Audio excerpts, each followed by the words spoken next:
안녕하세요. SPI 고병기 콘텐츠 에이터입니다. 위클리 글로벌 마켓 업데이트 소식 전해드리도록 하겠습니다.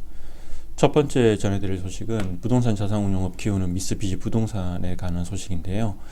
이 한국 같은 경우에는 이제 글로벌 금융위기 이후에 이제 부동산 자산운용이 되게 많이 성장을 했죠. 특히나 이제 해외 부동산 투자가 되게 많이 커졌고 또 엄청나게 규모가 커지는 바람에 커지는 덕분에 이제 많은 운용사들이 새로 생기기도 하고 성장을 많이 했는데요.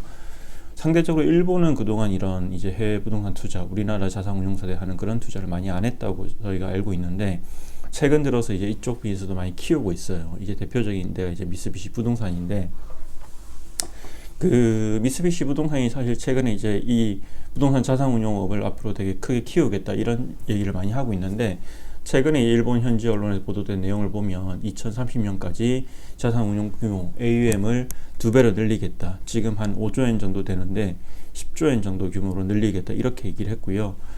뭐 사실 이제 저희가 뭐 그 인지를 못하고 있을 수도 있지만, 실은 이 미쓰비시 부동산은 오랫동안 이런 해외 부동산 투자, 부동산 자산 운용을 키우기 위해서 많이 이제 공을 들여왔고요. 우리나라 같은 경우는 자산을 인수하는 형태로 이제 많이 나가는데, 여기는 이제 현지 운용사를 직접 인수를 많이 했어요. 그래서 보면 2010년에 이제 유럽 쪽에서 유로파 캐피탈이라는 인수를 했고요. 이 유로파 캐피탈도 1995년에 설립됐기 때문에 업력이 한 30년 가까이 되는 되게 이제 오래된 회사고요.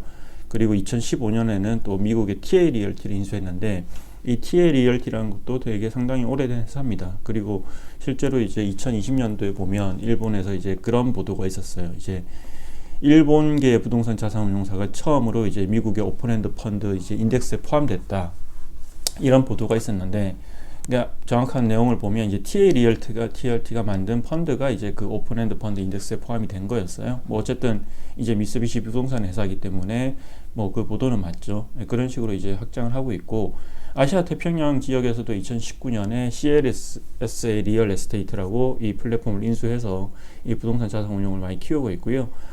뭐 이 미쓰비시 부동산 같은 경우에는 지금 사모 리츠, 사모 부동산, 공모 상장 리츠 뭐 이렇게 이제 여러 가지 이제 투자 수단을 가지고 키우고 있는데, 앞으로도 이제 아마 미국을 중심으로 해서 이제 여러 지역의 유럽이나 호주 뭐 이런 지역에서 이런 부동산 자산 운용업을 되게 키울 것 같고요. 뭐 최근에 이제 또 미쓰비시 부동산 같은 경우에는 사장이 새로 바뀌었어요. 이제 오는 4월 달에 이제 취임을 하는데, 이 나카지마 아츠시 새 사장도 이제 기자회견에서 이제 앞으로 어떤 거에 주력할 거냐 했을 때 이제 첫 번째로 꼽은 게 자산운용업이었습니다.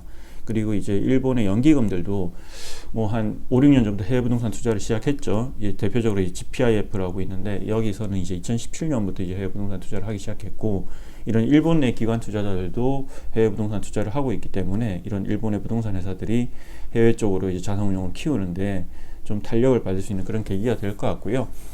사실 이렇게 되면 이제 궁극적으로 보면 결국은 이제 우리나라 운용사 입장에서 보면 해외에서 경쟁자들과 경쟁이 좀 더 치열해질 수밖에 없다고 보면 될 것 같고요.